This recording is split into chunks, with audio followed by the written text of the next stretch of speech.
Saudi আরব প্রায় ২০ কোটি ডলারের বিনিময়ে পাকিস্তান থেকে ফাইটার জেট কিনছে। এই খবর সামনে আসার পরই একটি প্রশ্ন জোরালোভাবে উঠেছে, কারণ সৌদি আরব অনেক আগে থেকেই ভারতের তেজাস যুদ্ধবিমান কেনার ব্যাপারে আগ্রহ দেখাচ্ছিল। বহুবার আলোচনা হয়েছে, আন্তর্জাতিক এয়ার শোতে তেজাসের প্রদর্শনও দেখেছে সৌদি প্রতিনিধিরা।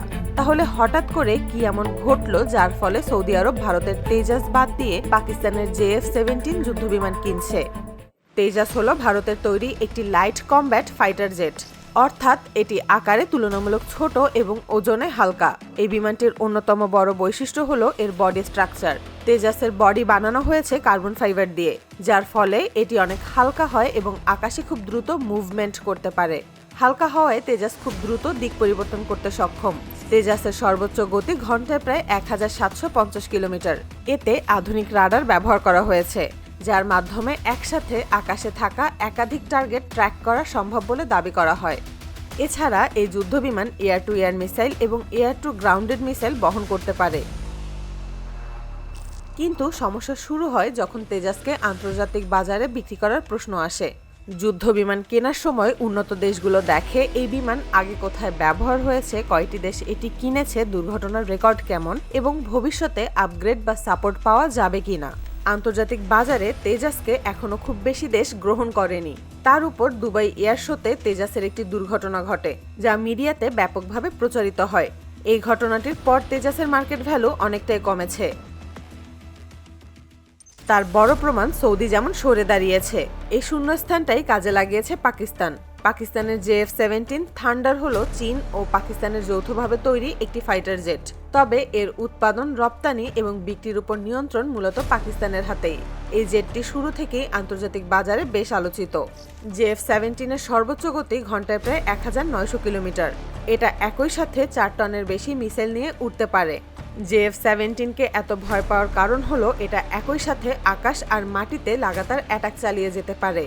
এই বিমানের রেঞ্জ অনেক দীর্ঘ, ফলে এটি একবার টেক অফ করলে প্রায় 1500 কিলোমিটার পর্যন্ত উড়ে গিয়ে অ্যাটাক করে আবার ফিরে আসতে পারে। সাথে বহন করতে পারে ভয়ঙ্কর PL-15 মিসাইল, যার রেঞ্জ 200 কিলোমিটারের উপরে। এছাড়াও এই বিমান এয়ার টু এয়ার মিসাইল, এমনকি গাইডেড মিসাইলও বহন করতে পারে। এতে আধুনিক SR রাডার ব্যবহার করা হয়েছে, যা একসাথে 20টার বেশি টার্গেটকে লক করে লাগাতার অ্যাটাক চালাতে পারে। তাছাড়া ডিজিটাল ককপিট, উন্নত সেন্সর এবং দীর্ঘ পাল্লার মিসাইল ব্যবহার করার সক্ষমতা যুক্ত করা হয়েছে। ভারত বহুদিন ধরে মধ্যপ্রাচ্যে তাদের ফাইটার জেট বিক্রি করতে চায়। পাকিস্তানও একই জায়গায় নিজেদের বাজার বাড়াতে চায়। আর সেই প্রতিযোগিতার মঞ্চেই দুবাই এয়ার শো সবচেয়ে গুরুত্বপূর্ণ জায়গা। আর সেখানেই তেজাসের এমন ঘটনা ভারত যেমন ক্ষতিগ্রস্ত হলো, তেমনি পাকিস্তানের জন্য একটি সুযোগ তৈরি করে দিয়েছে। পাকিস্তান সেই সুযোগ কাজে লাগিয়ে তাদের JF-17কে আন্তর্জাতিক বাজারে আরও জোরালোভাবে তুলে ধরেছে।